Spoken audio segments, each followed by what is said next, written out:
Hello friends, नमस्कार। बजे हैं शाम के 6 और आपका बहुत बहुत स्वागत है। शुभजीत की बगिया में आपका बहुत बहुत स्वागत है।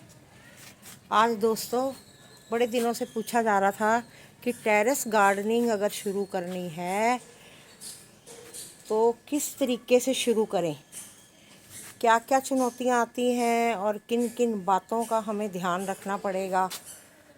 तो इसके बारे में आज हम बातचीत करेंगे कि टेरेस गार्डनिंग जो है शुरू करने के लिए किन किन बातों का जो है ध्यान रखना पड़ता है। क्योंकि खुली छत पर खुले आसमान के नीचे जब हम गार्डनिंग करते हैं तो बहुत चुनौतियों का सामना करना पड़ता है। पहले तो गार्डनिंग देखो किस तरह की होती है, कई तरह की करते हैं। कई मेरे भाई बहनों को शौक़ होता है कि सिर्फ हम छत को फूलों से या ऑर्नामेंटल प्लांट्स द्वारा ऐसे सजाएं और बगिया ऐसी बने तो बस हम शाम को अपना पौधों का नज़ारा लें और उनके बीच में बैठे, है ना। अपना अपना शौक़ होता है। एक तो इस तरह की गार्डनिंग होती है और दूसरा है किचन गार्डन। कई टेरेस के ऊपर अपना किचन गार्डन बनाते हैं। जिनको सब्जियां वगैरह लगाने का शौक़ है वो अपना टेरेस गार्डन बनाते हैं। तो दूसरा शौक़ हो गया। तीसरा क्या है कि कई सिर्फ चाहते हैं कि हम ना नीचे ज़मीन नहीं है, आंगन खुला नहीं है तो नहीं लगा सकते। तो आजकल ग्राफ्टेड पौधे आ गए हैं नर्सरी में, बहुत अच्छे अच्छे और बड़ी अच्छी वैरायटी के आते हैं। तो छोटे पौधों में भी फल मिलता है। ये देखो हमारे जहाज,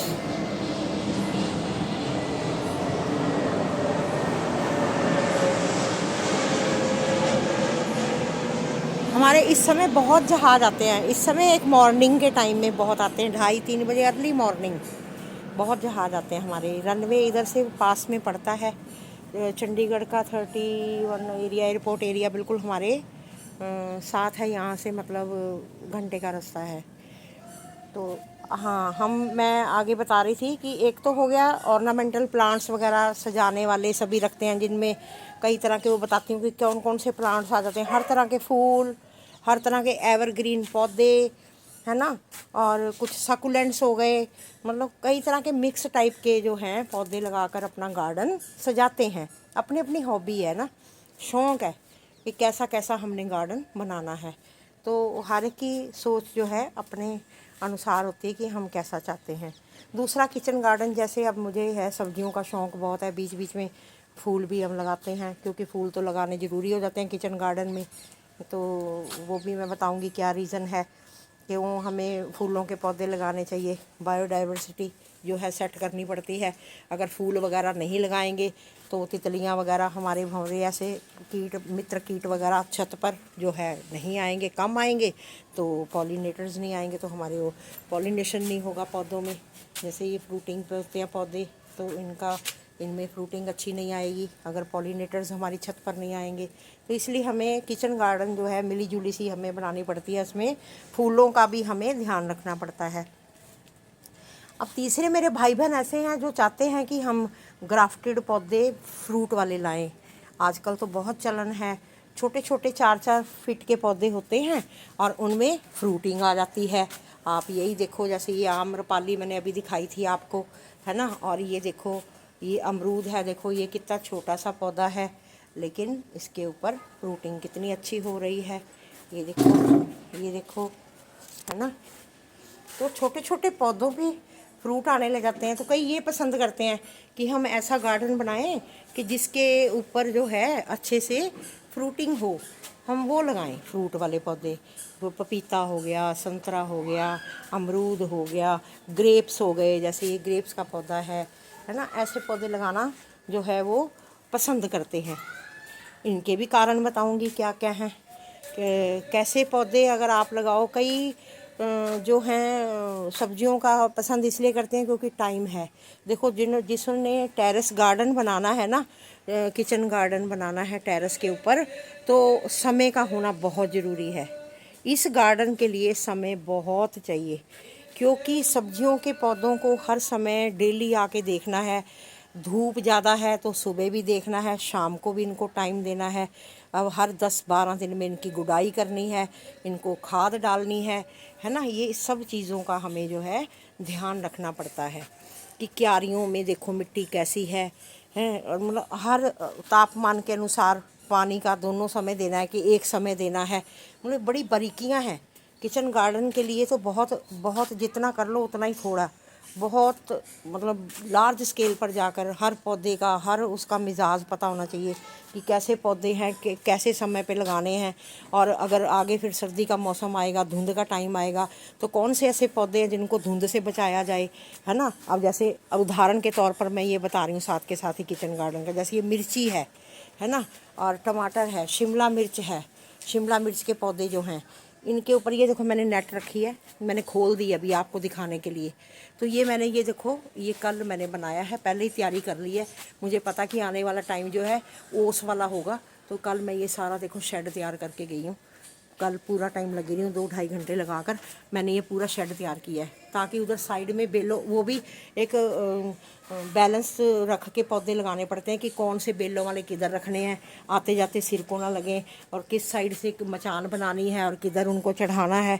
ये बड़ी बारीकियाँ होती हैं। और इनके लिए नेट देखो पहले से ही बांध के रखी है, इसको रोल करके मैं ऊपर लगा दूँगी।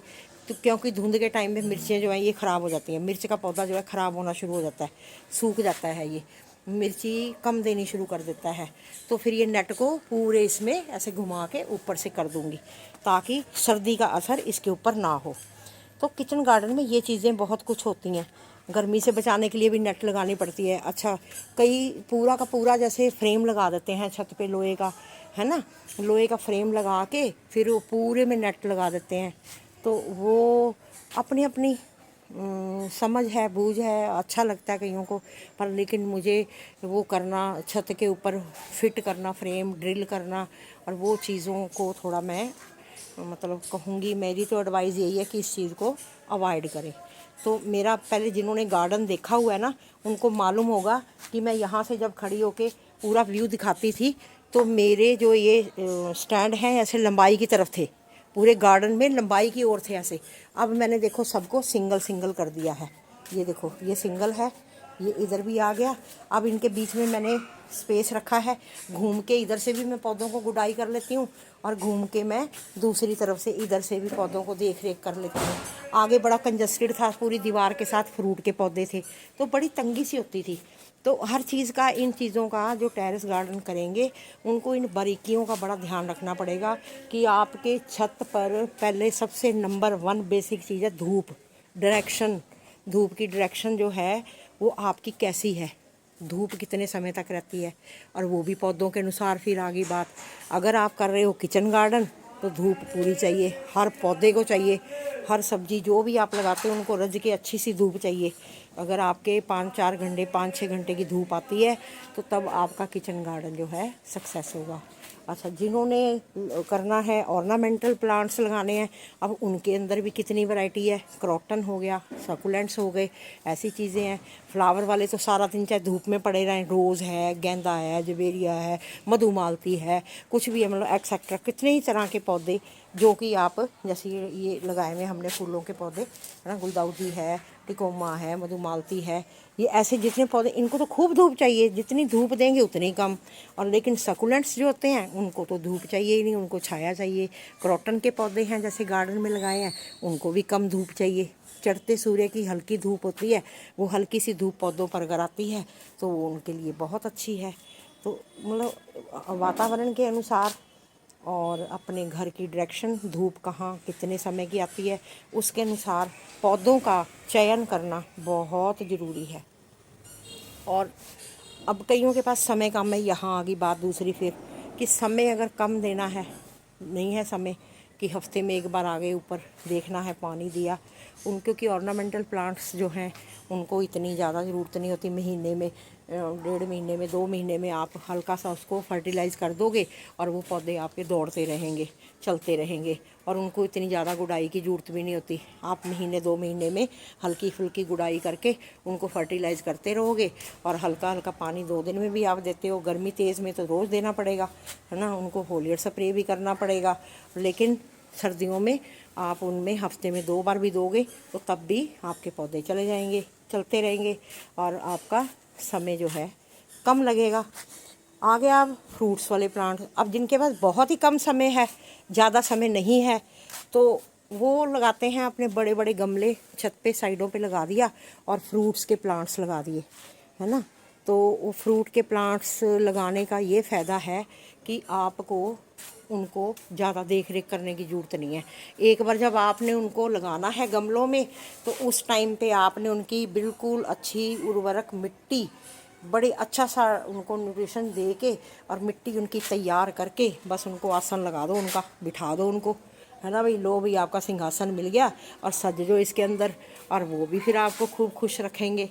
और उनमें क्या है, पानी आप फ्रूट वाले पौधों में गर्मियों में तो 1 दिन छोड़ के मैं देती थी और उनको ज़्यादा पानी की ज़रूरत नहीं होती, चाहे वो गमलों में भी लगे हुए हैं।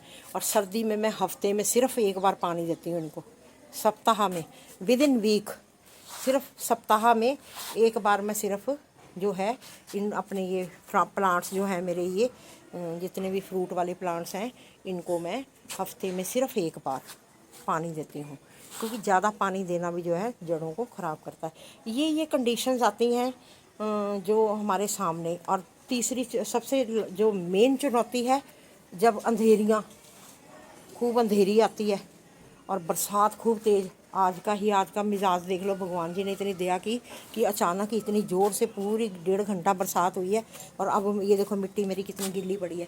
इसमें मैंने आज खाद मिलानी थी और गमले तैयार करने थे, ये मेरा काम बीच में रह गया, क्योंकि इसको सोलराइज़ किया मैंने मिट्टी को। 1 हफ़्ता सोलराइज़ करने के बाद मैंने इसको गमलों में भरना था और वो फिर पानी भगवान की दया से बरस गया। अब ऐसे ऐसे चुनौतियाँ जो हैं सामने सडनली आ जाती हैं।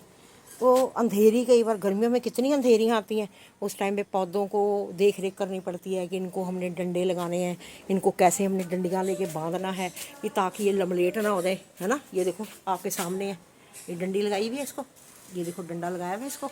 ये टमाटरों के पौधे हैं, ये देखो, है ना, चाहे वो शिमला मिर्च के पौधे हैं चाहे टमाटरों के हैं। ये देखो इस तरह से हमें ये डंडे लगाकर सहारा देना पड़ता है, नहीं तो पौधे क्या हैं, इनके टहने टूट जाते हैं, नाजुक होते हैं, तो ये टूट जाएंगे तो ख़राब हो जाएंगे। जैसे ये घने हो जाते हैं ना, इनका कोई डर नहीं है, जैसे घने हैं पौधे, ये घने पौधे हैं, इनको कुछ नहीं होगा। हाँ, दूसरा क्या नुकसान होता है कि जैसे अब अमरूद का मेरा ये पौधा था, अब लगे हैं, ये दोबारा फिर लगे हैं, 12 मासी है ये, हर टाइम इस पर अमरूद लगे ही रहते हैं। लेकिन पिछले फल में क्या हुआ, अंधेरी आ गई, वो आपस में टहने ही आपस में बज के वो सारा फ्रूट गया झड़। अब इसमें से भी आधा रह गया। तो ये ऐसी ऐसी चुनौतियां जो हैं टेरेस गार्डन पर बहुत आती हैं। इन चीज़ों को देखते हुए आपका क्या है मूड, आप कैसी गार्डनिंग करना चाहते हो, किचन गार्डन करना चाहते हो कि कैसा करना, फ्रूटिंग वाला वो अपने छत रखना है या ऑर्नामेंटल प्लांट्स लगाने हैं, सजावट वाले लगाने, फूलों वाले लगाने हैं, कैसे लगाने हैं, तो ये आपके ऊपर डिपेंड करता है। मैंने अपनी तरफ से आपको पूरी कोशिश की है कि आपको बताऊं कि क्या क्या समस्याएं आती हैं और कैसा गार्डन बनाना है, तो उसके लिए कैसे तैयारी करनी है। बस तैयारी में आप देखो, कई तो शुरू करते हैं तो खूब ताम झाम लगा के, कई परवाह नहीं करते, है ना। मेरे भाई बहन जो हैं फटाफट गमले भी ले आए, ये भी ले आए, खाद भी ले आए, सब कुछ ले आए, एकदम इकट्ठा पैसा जो है खर्च कर देते हैं। तो भी मैं तो कहूँ मैंने ऐसा नहीं किया था। मुझे 4 साल हो गए हैं, तो लगाओ अब 4 गर्मियाँ और 4 सर्दियों के सीज़न चले गए हैं, अब 5वां सर्दी का सीज़न आने वाला है। इतना तो अनुभव हो गया कि किस मौसम में कैसा पौधों को रखना है, कैसे उनकी केयर करनी है और क्या क्या चुनौतियाँ आती हैं। तो अनुभव जैसे जैसे समय आता है, अनुभव हमें मिलता है, तो हम उस हिसाब से अवेयर हो जाते हैं पहले ही। तो इस चीज़ का मैं कहूँगी कि आप थोड़ा जो भी तैयारी करना चाह रहे हैं, पूछ रहे हैं कि टेरेस गार्डन हमने शुरू करना है, तो ये मुझे कमेंट बॉक्स में ज़रूर बताना कि कैसे वाला आपने गार्डन तैयार करना है, सब्जियों वाला करना है, फ्रूट्स वाला करना है कि ऑर्नामेंटल प्लांट्स लगाने हैं, सजावट वाले फूलों फलों वाले पौधे लगाने के कौन से लगाने हैं, इस चीज़ का ज़रूर बताना। वैसे मैंने कोशिश की है कि आपको कि हर तरह का बताऊँ। तो गमले आप कोशिश करो छत पे अगर बना रहे हो ना, टेरेस गार्डन कर रहे हो, तो मिट्टी के गमले, जो सीमेंट वाले गमले आप बिल्कुल मत यूज़ करना, ये सबसे पहली हिदायत है। ग्रो बैग मंगवाओ, ग्रो बैग लगाओ और मिट्टी अपनी हल्की तैयार करो। मिट्टी बनाने का तरीका मैंने बताया हुआ है। अगर मेरे भाई बहन को अगर दोबारा ज़रूरत होगी कि हमने मिट्टी तैयार करनी है तो कैसे करें, कि मैं दोबारा फिर वीडियो डाल दूँगी, बता दूँगी कि क्या क्या मटीरियल डाल के आप अपने गमलों को आराम से जो है भर सकते हैं। तो वो मैं बताऊंगी आपको, क्योंकि मिट्टी हल्की होगी तो छत पे भी हल्का रहेगा और आपको इधर उधर मूव करने की। ये देखो ये गमला है, ये देखो एक हाथ से मैंने सरका दिया ना। ऐसे होने चाहिए गमले, ये देखो ऐसे होने चाहिए गमले, ठीक है ना। कि आप लगाया है, कुछ सब्जियां लगाई हैं, है ना, अब तो उनको आप सरका के अकेले इधर से उधर कर सको। तो ये देखो उधर अब मुझे टप के जाना पड़ेगा। ये ऊपर रखा हुआ है मैंने इसके, मैं ये भी हिला सकती हूँ एक ही हाथ से। ये सहजन का पौधा मैंने लगाया हुआ है, देखो। ये फॉर एग्जांपल मैं समझा रही हूँ, सारे एग्जांपल दे के आपको, कि इस तरीके से आपने गमले तैयार करने हैं ताकि आपको किसी तरह की कोई दिक्कत ना आए। और मैंने ये चौथे साल में जाके मेरे को जब देखा कि इनको जुनून बहुत ज़्यादा है, पौधों का काम बहुत करती है ये, इसको ये हटेगी नहीं, तो मेरे को फिर इन्होंने, मेरे हस्बैंड ने, ये देखो ये बहुत बड़ी क्यारी है, यहाँ से लेके ये देखो पूरी 10 बाई 6 फुट की क्यारी है लोहे की जो बनवाई, जिसके ऊपर मैंने ये ग्रो बैग लगाया। फिर इसमें मैं गर्मी के सीज़न में आपके सामने मैंने शेयर किया था कि भिंडी लगाती हूँ, सर्दी में ये देखो मैंने पूरा अब पालक और सरसों लगाई हुई है, ये देखो, है ना। तो ये इसको ऐसे मैंने मैनेज करके रखा हुआ है अपनी छत के मुताबिक। तो आपको अपनी छत के मुताबिक ही तैयारी करनी पड़ेगी। अब ये मैंने ऐसे साइड बाय साइड ऐसे सिंगल लगा दिए हैं और पौधों की सेटिंग भी उसी हिसाब से कर दी है कि गर्मियों में इनको धूप चाहिए और किन पौधों को सर्दियों में ढकने की ज़रूरत है, उस हिसाब से उनको एक गमले ऐसे स्टैंड में सेट कर दिया है ताकि ये नेट वगैरह ऊपर से डाल दी जाए, उनके ऊपर ओस ना आए। ये छोटी छोटी बातें बहुत बारीकी वाली हैं जो हमें ध्यान देनी पड़ेंगी। आशा करती हूँ कि मेरे द्वारा दी गई जानकारी आपको सारी समझ आ गई होगी। अगर कोई छूट गया है, मेरे भाई बहन के जहन में कुछ है क्वेश्चन ऐसा कि हाँ ये बातें छूट गई हैं, तो आप मेरे को कमेंट बॉक्स में बता सकते हैं कि हमें ये चीज़ की जो है समझ नहीं आई, तो हमें जो है दोबारा इस चीज़ के बारे में बताया जाए। आशा करती हूँ मेरी वीडियो आपको अच्छी लगी होगी। अगर अच्छी लगी है तो इसको लाइक करें, शेयर करें, और जो मेरे चैनल पर इस समय नए हैं, पहली बार मेरे चैनल को देख रहे हैं, वो प्लीज़ सब्सक्राइब करें। धन्यवाद, नमस्कार, खुश रहो, खुशियाँ बांटो।